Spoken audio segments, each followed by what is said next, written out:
Everyone, सभी लोगों का हमारी इस क्लास में स्वागत है। एनसीईआरटी पैटर्न का क्लास 10 का साइंस का डिस्कशन हम कर रहे हैं, जिसमें से हमने ये लेसन ले रखा है रासायनिक अभिक्रियाएं। ठीक है, इसका पार्ट 1 हम लोग पढ़ चुके हैं। पार्ट 1 में हमने फिजिकल चेंजिंग, केमिकल चेंजिंग और द टाइप्स ऑफ रिएक्शन, ये इन चीजों के बारे में हमने चर्चा की थी। ठीक है, आज का जो हमारा टॉपिक है वो है द टाइप्स ऑफ रिएक्शंस। ठीक है, रासायनिक अभिक्रियाओं के प्रकार। ठीक, तो रासायनिक अभिक्रियाओं के प्रकार के बारे में हम जानते हैं। सबसे पहले इसमें एक रिएक्शन होती है जिसका नाम है संयोजक अभिक्रिया। संयोजक अभिक्रिया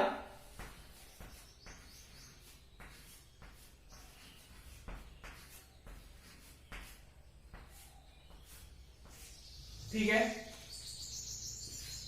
दूसरे नंबर पर है अपघटन अभिक्रिया।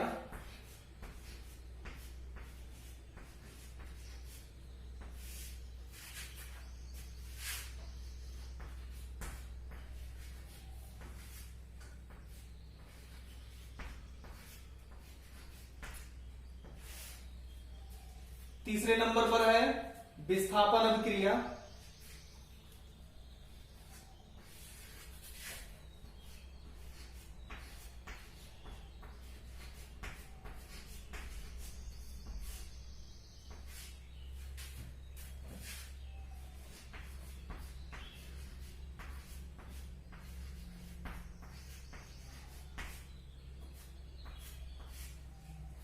और चौथे नंबर पर है डबल विस्थापन अभिक्रिया, यानी दोहरा विस्थापन अभिक्रिया।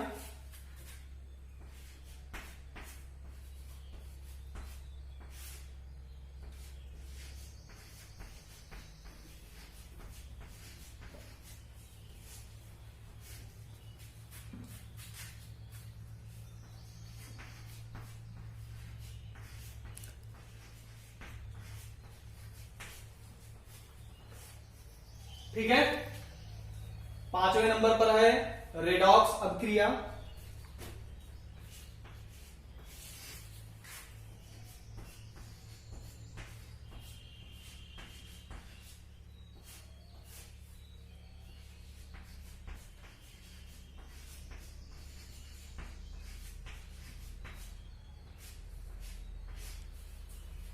छठे नंबर पर है ऊष्माक्षेपी अभिक्रिया।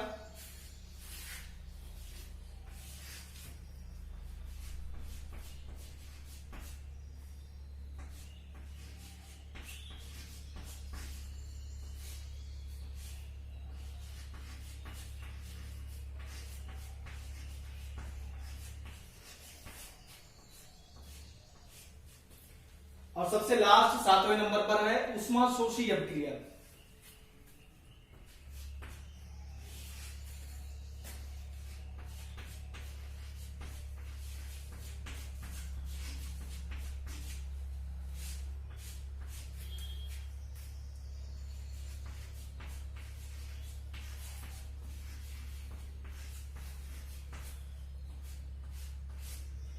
ठीक है, ये 6 प्रकार के अभिक्रियाएं हैं जिनको हमें पढ़ना है। पहला संयोजक अभिक्रिया, दूसरा अपघटन अभिक्रिया, तीसरा विस्थापन अभिक्रिया, चौथा दोहरा विस्थापन अभिक्रिया, पांचवा रेडॉक्स अभिक्रिया, छठवां ऊष्माक्षेपी अभिक्रिया, सातवां ऊष्माशोषी अभिक्रिया। इन सारी अभिक्रियाओं की अगर अंग्रेजी आपको जाननी है तो अंग्रेजी में बगल में लिख देता हूं, इसकी अंग्रेजी भी जान लीजिए। ठीक है, अब इसको जैसे ये आपका है संयोजक अभिक्रिया, इसको अंग्रेजी में क्या बोलते हैं? Combination reaction. क्या बोलते हैं?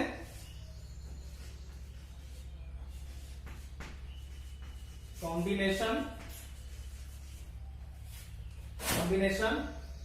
रिएक्शन।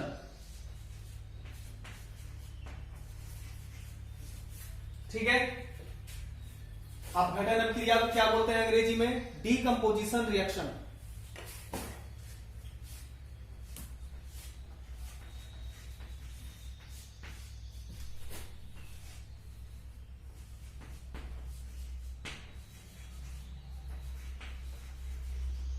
Decomposition reaction. ओके, समझ लीजिएगा, उतना जगह नहीं उधर। विस्थापन अभिक्रिया मतलब डिस्प्लेसमेंट रिएक्शन।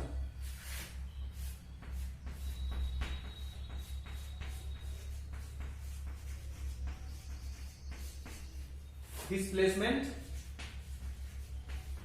रिएक्शन, ठीक है। दोहरा विस्थापन डबल डिस्प्लेसमेंट रिएक्शन, ठीक है।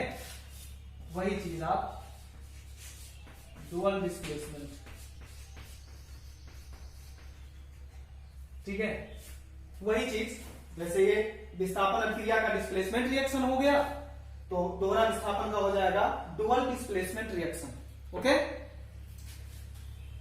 रेडॉक्स अभिक्रिया को अंग्रेजी में क्या बोलते हैं? रेडॉक्स अभिक्रिया ही बोलते हैं, रेडॉक्स रिएक्शन।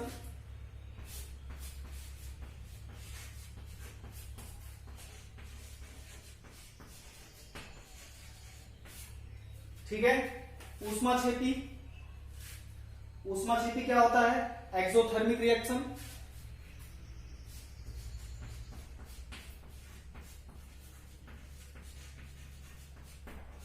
Exothermic reaction.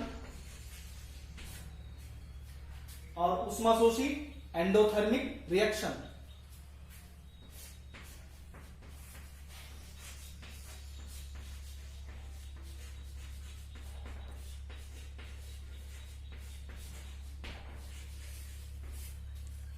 बस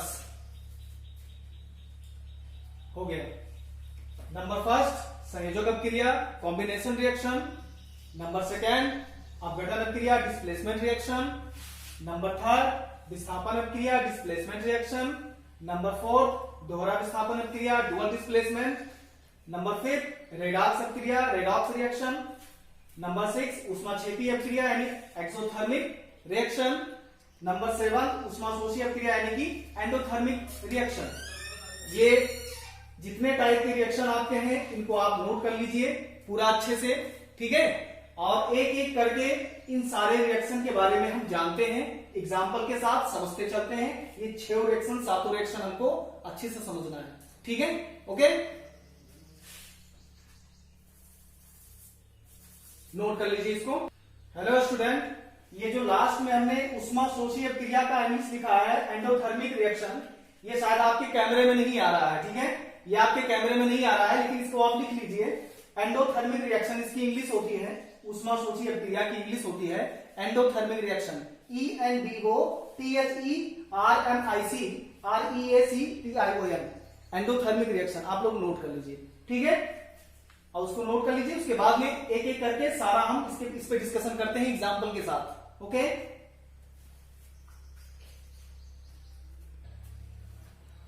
ठीक है।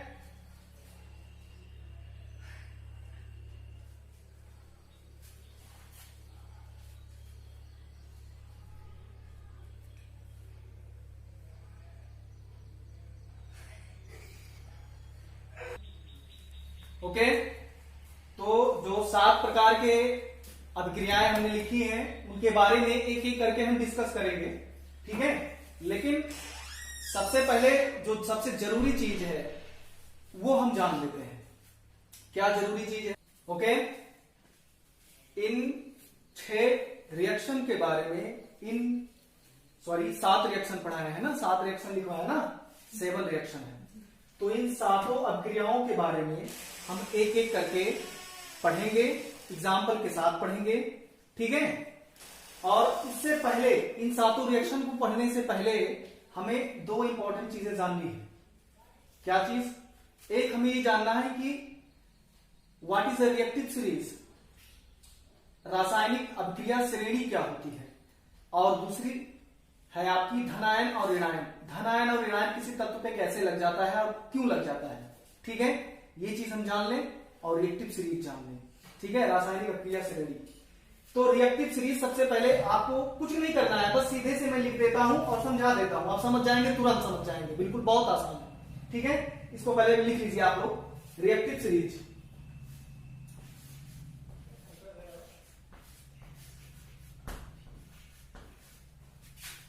Reactive series. ठीक है, तो रिएक्टिव सीरीज में क्या चीज रहेगा? पहले आएगा फ्रेंसियम, उसके बाद आएगा सोडियम, उसके बाद आएगा कैल्शियम, उसके बाद Mg, उसके बाद एल्युमिनियम, उसके बाद Fr कार्बन, उसके बाद जिंक, उसके बाद आयरन, उसके बाद स्ट्रोंशियम, उसके बाद लेड है Pb,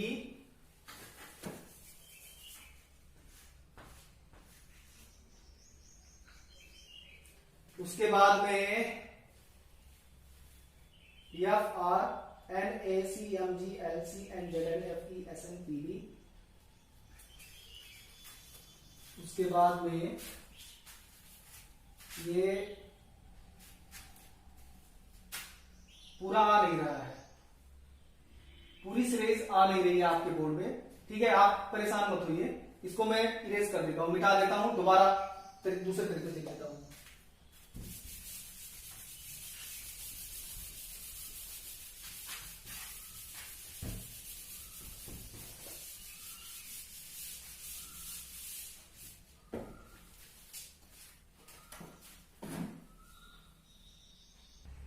ठीक है, ये आपका रिएक्टिव सीरीज है, जो हमें सातों अभिक्रियाएं पढ़ने से पहले जानना बहुत जरूरी है।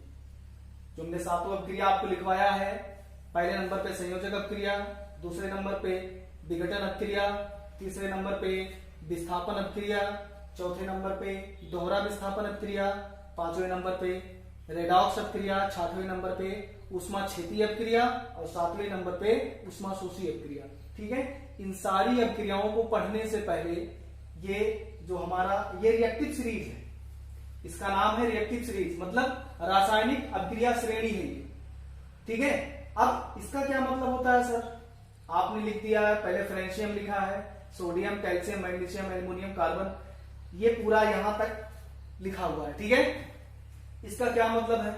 इसका मतलब ये है कि जो सबसे पहले श्रेणी में सबसे ऊपर है वो बहुत ज्यादा हाई रिएक्टिव है, बहुत ज्यादा अभिक्रियाशील है। फ्रेंशियम तो ये आपके इन्वायरमेंट में मिलता ही नहीं, ये आपके वातावरण में मिलता ही नहीं, ये जैसे निकलता है आपके वातावरण में तुरंत जल जाता है, जल के खत्म हो जाता है तुरंत। फ्रेंशियम बहुत ही ज्यादा रिएक्टिव है, बहुत ही ज्यादा रिएक्टिव है, बहुत मोस्ट रिएक्टिव है ये। ठीक है, उसके बाद जस्ट नंबर आता है सोडियम का, उसके बाद सोडियम रिएक्टिव है, उससे ज्यादा रिएक्टिव है, उसके बाद सोडियम रिएक्टिव है, calcium, magnesium, aluminium, carbon, zinc, iron. ठीक है, इसी प्रकार ऊपर से लेकर नीचे तक घटते क्रम में इनकी रासायनिक अभिक्रिया श्रेणी रखी गई है। फ्रेंशियम सबसे ऊपर है तो सबसे ज्यादा रिएक्टिव है, ये पीटी अगर सबसे नीचे है तो ये सबसे ज्यादा सबसे कम रिएक्टिव है, मतलब बिल्कुल कम, बहुत ज्यादा कम रिएक्टिव है, मतलब अभिक्रिया होगी लेकिन बहुत कम अभिक्रिया होगी। ठीक है, ये सबसे ज्यादा, ये उसके बाद, ये उसके बाद, ये सबसे कम, फिर ये उसके बाद, ये उसके बाद, मतलब ये एक बढ़ते घटता हुआ क्रम है, अभिक्रिया का घटता हुआ क्रम है ये। ठीक है, इन सारे चीजों को आप याद रख सकते हैं। ठीक है, ये रासायनिक श्रेणी है, मैं लिख देता हूं रासायनिक अभिक्रिया श्रेणी।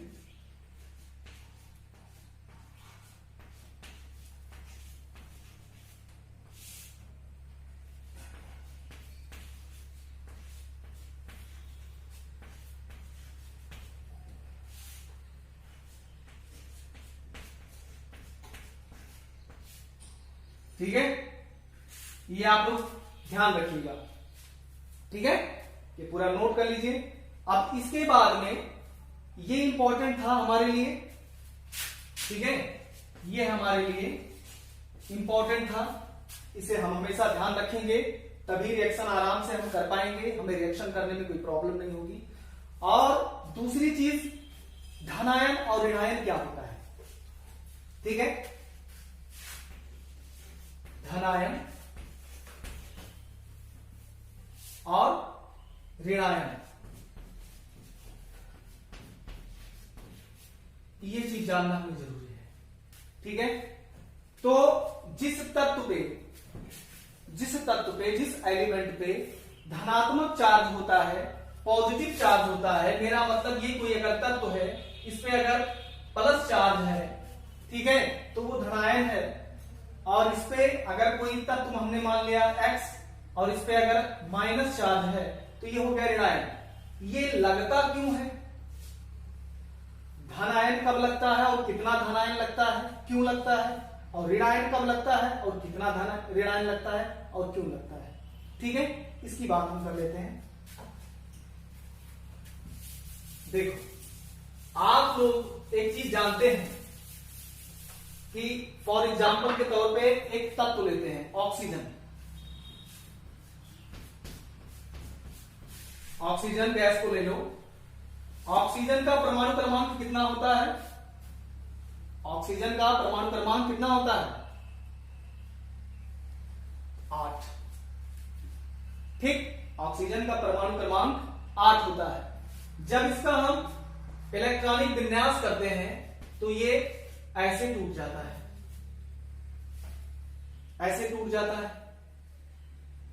क्या देख रहे हैं, इसके पहले कक्षा में 2 इलेक्ट्रॉन है और दूसरे कक्षा में 6 इलेक्ट्रॉन है, ठीक है।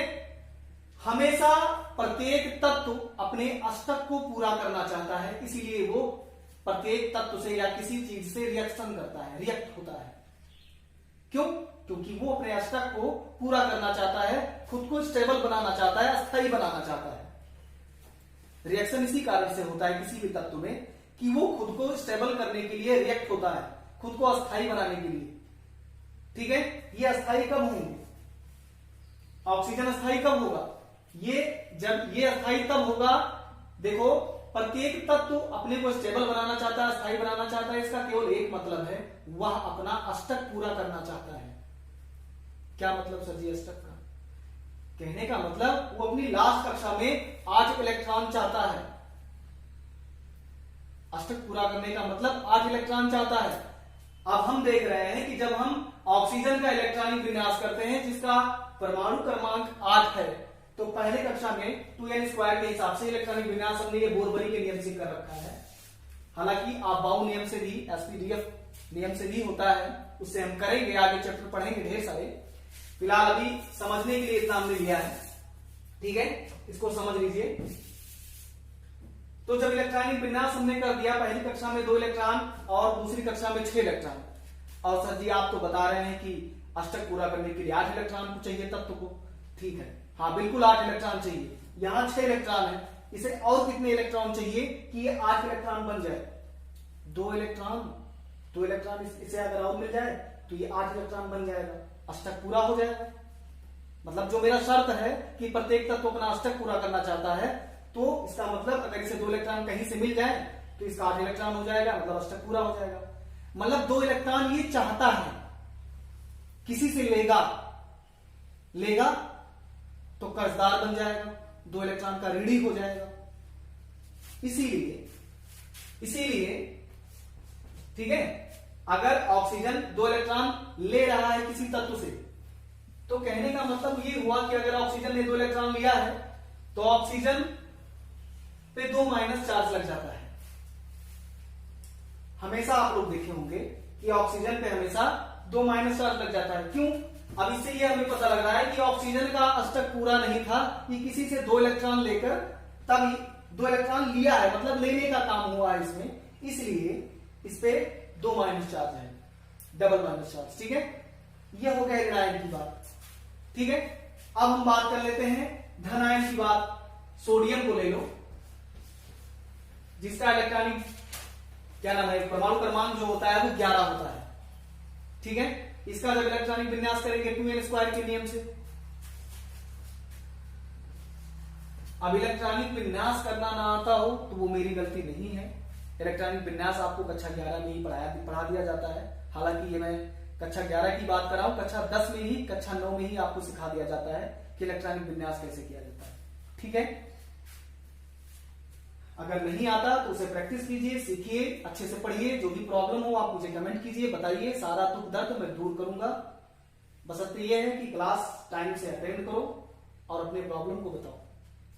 ठीक है, तो सोडियम 11 परमाणु क्रमांक वाले तत्व का हम इलेक्ट्रॉनिक विन्यास कर रहे हैं। तो पहली कक्षा में 2 इलेक्ट्रॉन, दूसरी कक्षा में 8 इलेक्ट्रॉन 2n² के हिसाब से होता है। और उसके बाद में अब इसके 10 इलेक्ट्रॉन हो गए, यानी कि अब लास्ट कक्षा में 1 इलेक्ट्रॉन। देखो, सोडियम का परमाणु क्रमांक 11, इलेक्ट्रॉनिक विन्यास किया तो पहली कक्षा में 2 इलेक्ट्रॉन, दूसरी कक्षा में 8 इलेक्ट्रॉन, तीसरी कक्षा में 1 इलेक्ट्रॉन। ठीक है, इसे अपना अष्टक पूरा करना है, इस तत्व को अपना अष्टक पूरा करना है।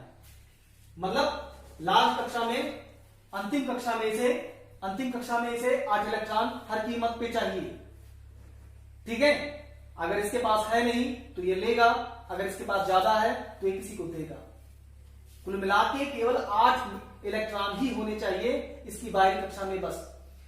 तो सोडियम में हम देख रहे हैं कि इसकी बाहरी कक्षा में 1 इलेक्ट्रॉन है, इसे 7 इलेक्ट्रॉन और चाहिए, तब जाके इसका अष्टक पूरा होगा।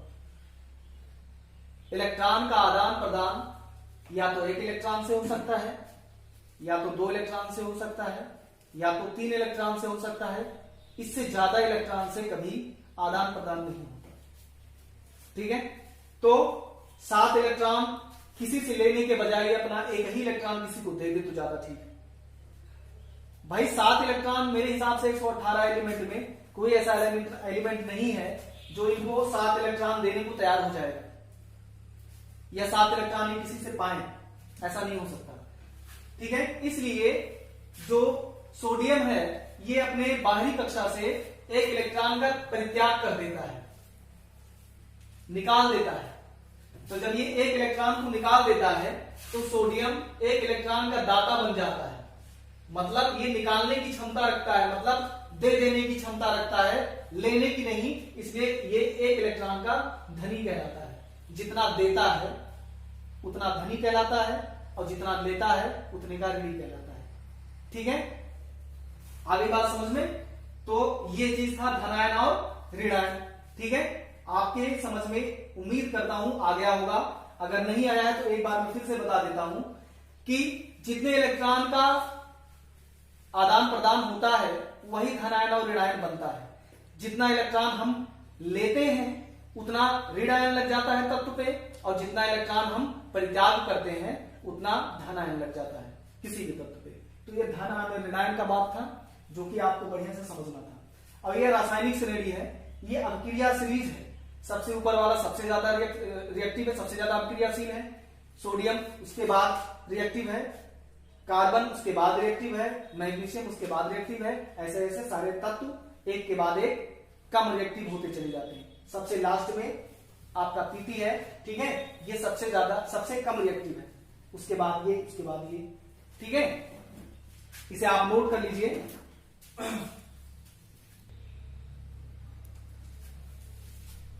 संयोजक अभिक्रिया, जब किसी 2 अभिकर्मकों या 2 तत्वों के मिलने से जो उत्पाद या यौगिक बनता है वह संयोजक अभिक्रिया के अंतर्गत होता है।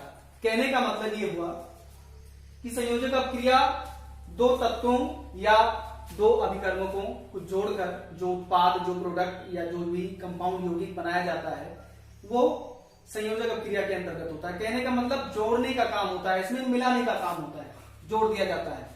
जैसे एक सिंपल एग्जांपल हम ले लेते हैं। सिंपल एग्जांपल में क्या ले लेते हैं, हाइड्रोजन और ऑक्सीजन को ले लो, तो क्या बन जाएगा? अगर H2 प्लस ऑक्सीजन O लेते हैं तो ये क्या बनता है? H2O। ठीक है, और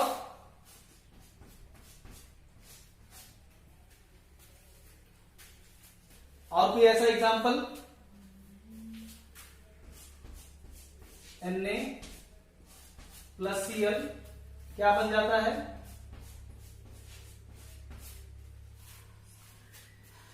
NaCl। ठीक है, नोट कर लीजिए।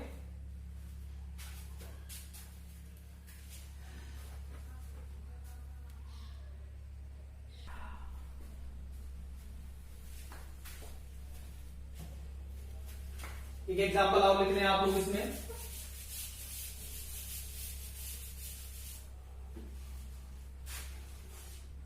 CaO calcium oxide plus H2O।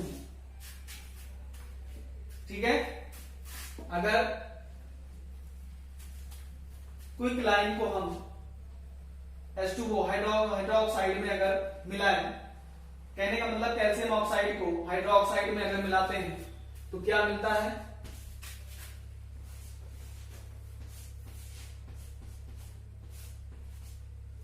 ठीक है, ये बिना बुझा चूना होता है।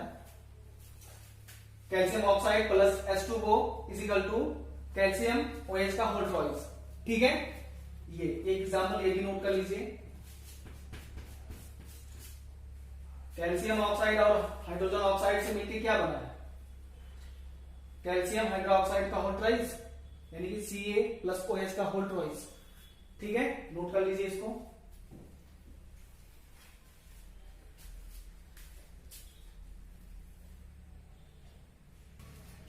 ठीक है स्टूडेंट्स, ये आपकी थी संयोजक अपक्रिया। ठीक है, कॉम्बिनेशन रिएक्शन आपने पढ़ लिया। एग्जाम्पल 3 आपने इसमें कर लिए हैं, उसको एक बार फिर पढ़िएगा, समझ लीजिएगा और अच्छे से।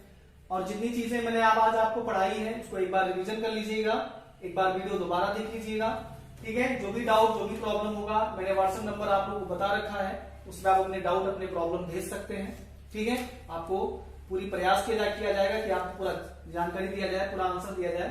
ठीक, संयोजक अपक्रिया पे ही आज की ये क्लास हम रोकते हैं, क्योंकि वीडियो ज्यादा लंबा हो जाएगा, समय हो चुका है। ठीक है, और उसके बाद में अपघटन अपक्रिया डीकंपोजिशन रिएक्शन से लेकर बाकी के जितने रिएक्शन हैं वो सारे हमको पढ़ने हैं। ठीक है, अगली वीडियो में कल नेक्स्ट डे हम मिलते हैं इसी चैप्टर के साथ इसी समय और पढ़ेंगे अगले रिएक्शन से। तब तक के लिए आप लोग जितनी पढ़ाई चीजें हैं आप रिवीजन कीजिएगा, अच्छे से उसे नोट डाउन कीजिएगा और अपना ध्यान रखते हुए घर पे रहिएगा। Good bye.